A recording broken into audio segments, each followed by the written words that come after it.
Cronología del Marvel Universe Versus. Largos días y plácidas noches. El día de hoy quisiera hablar sobre la historia de uno de los tantos tipos de virus especiales que existen en el mundo de Marvel Comics. Porque sí, existen más cosas que la quemadísima virus del Marvel Zombies y sus múltiples entregas que parece ser únicamente relevantes por ser tan referenciado tangencialmente aún en otros cómics y medios. Porque créanme cuando les digo que esta cosa no se sostiene por sí misma. Se cae a pedazos prácticamente todo aspecto posible, salvo quizás las portadas de los primeros cómics de Marvel Zombies. Es prácticamente una franquicia zombie.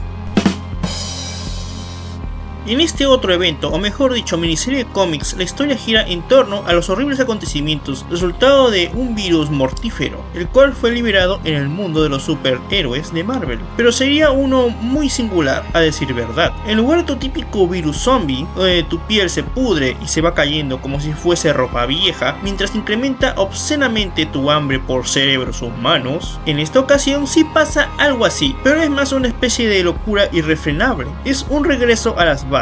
¿Qué bases? Pues las bases evolutivas. Todo aquel que se vea afectado se vuelve un depredador hambriento por consumir carne, incluso así sea de sus congéneres. Pero además tiene un retorno al comportamiento primitivo de la ley del más fuerte y al segregacionismo de pequeñas tribus. Algo que haría sentir orgulloso a cualquier anarco-primitivista. ¿Qué mejor que vivir como un salvaje y estar a merced de los elementos? Y de cualquier bruto con ganas de sacarte la cabeza de un tajo, ¿no? Pero ¿cómo llegamos a este lamentable estado? Pues bien, diría que tenemos que ir desde un inicio, pero voy a servirme de una cronología propia, ya que de otra forma esto sería un poco confuso, ya que cada historia tiene un protagonista distinto y ofrecen diversas perspectivas. Todo empezó como cualquier gran historia de Marvel en la ciudad de Nueva York, porque el resto del mundo no es tan relevante o siquiera tan problemático. El primer incidente conocido, al menos de manera pública, fue durante un combate de Spider-Man, el conocido trepamuros, en contra de Rhino, ese gigantón algo bufonesco que parece usar una especie de pijama en forma de rinoceronte gigante. Parecería un día como otro en Nueva York, un típico enfrentamiento entre superhumanos, ello hasta que la tragedia se hizo evidente.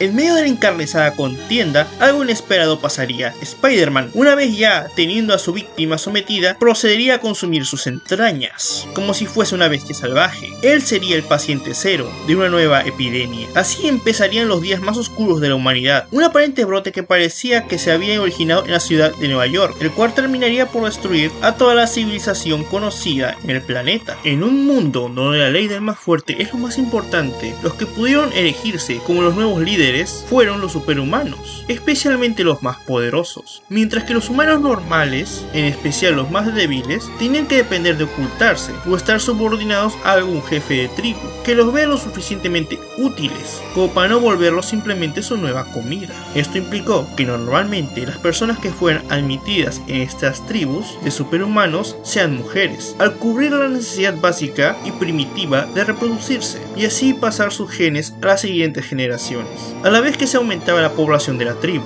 prácticamente pasamos de Far Cry a Far Cry Primal. Sin embargo, aún en un inicio había algunos dispuestos a seguir luchando por mantener el statu quo del mundo, así sea una lucha en contra de los ahora mentalmente trastornados superhéroes. La humanidad estaba prácticamente contra las cuerdas. Shield y Nick Fury habían demostrado ser inútiles en contener la situación y las filas de superhumanos infectados aumentaban raudamente. En medio del caos se alzaría de forma imponente y estoica la figura de Victor Von Doom, el dictador de Latveria, científico y extraordinario mago. Él aparecería como una esperanza ante los ya muy agotados, desmoralizados y totalmente devastados héroes. ¿Por qué? Esto debido a que era el único líder mundial que había logrado evitar que su población se vea afectada, así como parecía que había venido trayendo una posible cura para esta plaga. Pero para que este demagogo con el ego por demás inflado desee extender su mano amiga, todos tenían que rodearse ante él. Esto es más que un tonto capricho de un megalómano, sino que era un gesto que simbolizaba ahora su total sumisión ante él. Todos salvo Thor Odinson confiaron plenamente en él, pero ¿cómo confiar en un embustero? Cosa que llevó al hijo de Asgard a abandonar a su suerte a los superhéroes, al considerar que ya no eran dignos de su ayuda, al haberse rebajado ante aquel tirano, dándole toda la responsabilidad del caso a Clint Barton, Ojo de Halcón, ya que fue él quien insistió con esta ruta de acciones, al no ver otra esperanza, cosa que lo condenaría a este y el resto de superhéroes, que habían puesto su confianza en su juicio como vengador veterano. Craso error. La aparente solución milagrosa era básicamente lobotomizar a los los afectados hasta volverlos inofensivos, pero asimismo rompía sus mentes, haciendo que perdiesen su personalidad. Y lo peor de ello es que el método con el que contenía el cambio de actitud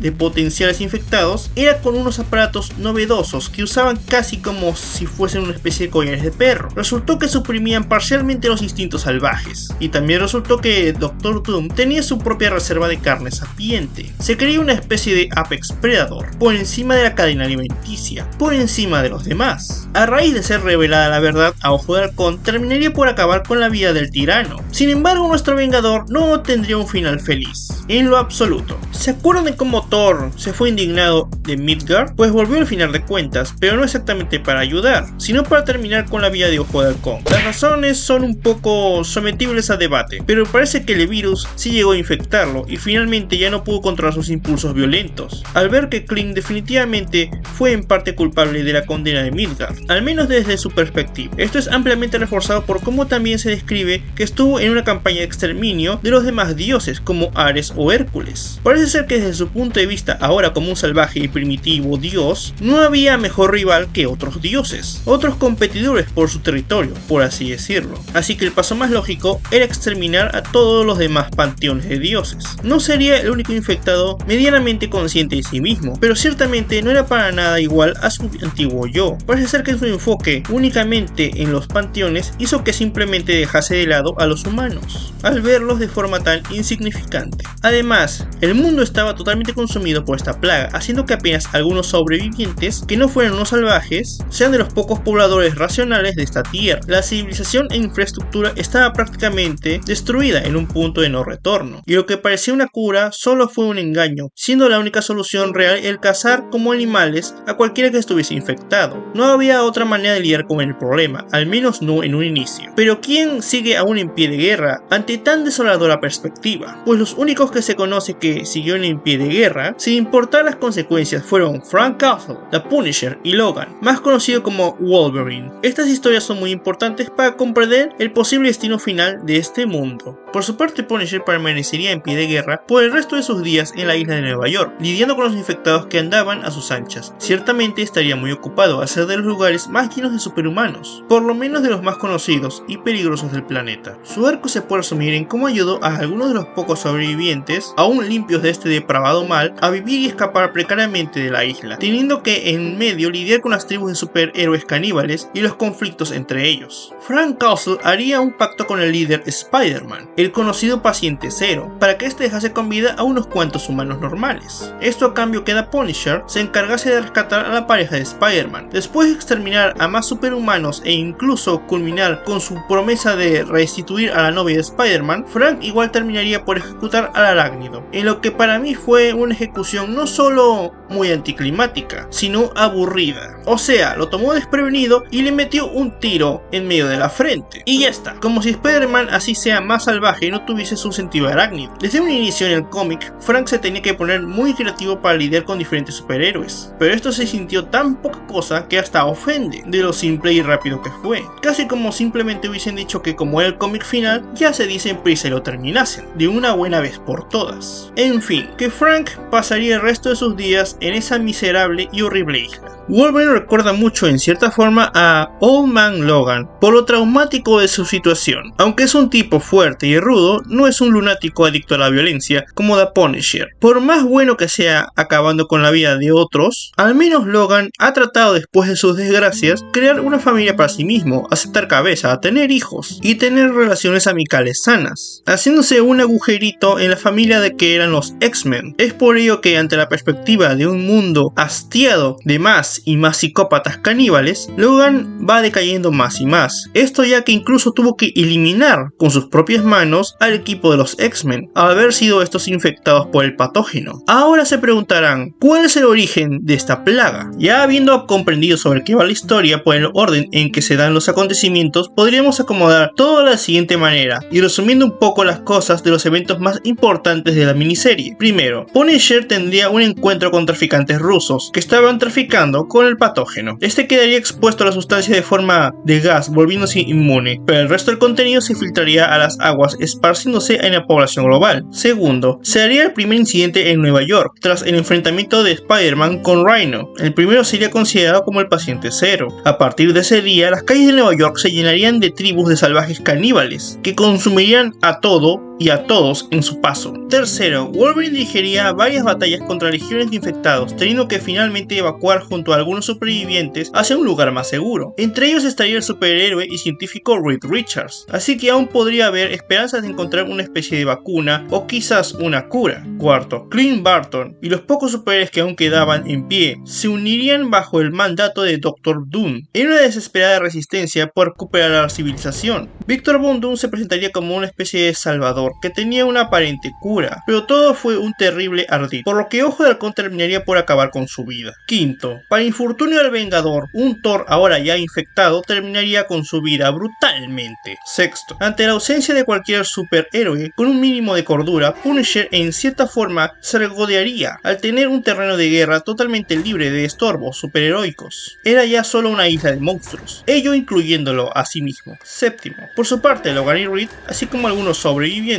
se dirigirían al Polo Norte, donde establecerían en 2 años una base estable para refugiados que traería Logan, a la vez que sería utilizado como una especie de base de operaciones para poder hacer pruebas en infectados, con el fin de encontrar algún tipo de vacuna. Último, por lo que podemos presumir al respecto del destino final de este mundo, es que es muy posible que en algunos momentos logren revertir esta situación, pero hasta entonces todo será simplemente la zona de guerra de Punisher. A estas alturas, algunos se podrían preguntar cuál fue del porvenir de varios de los personajes más importantes del elenco de superhéroes. Pues hagamos un repaso rápido, entonces, para salir de dudas de qué pasó con sus personajes favoritos, al menos alguno de ellos. Rhino fue la primera víctima conocida. Este sería ejecutado públicamente por un hambriento y salvaje Spider-Man que lo vapulearía y excavaría en su carne. El Capitán América se terminaría por infectar, pero antes de ser verdaderamente convertido, le pediría a Punisher que termine con su sufrimiento. El destino de prácticamente todos los X-Men fue el mismo que pasó en Old Man Logan. En cuanto a los Cuatro Fantásticos, cada uno tuvo su propio camino. Primero, Sue Storm terminaría con la vida de sus propios hijos en medio de lágrimas. Segundo, Johnny Storm, en medio de su enfrentamiento contra una oleada de infectados, sería afectado por la plaga, pero antes de perder totalmente el control sobre sí mismo, se inmolaría en una gran explosión de fuego que envolvería a todos los presentes. Por su parte, Ben Grimm, también conocido como La Mole, se volvería un feroz líder de una de las tantas tribus salvajes en Nueva York. Sería finalmente destruido junto a su tribu por The Punisher, usando poderosísimos explosivos nivel militar. Finalmente, Reed Richards sería el único miembro que lograría salvarse, al ser rescatado por Logan.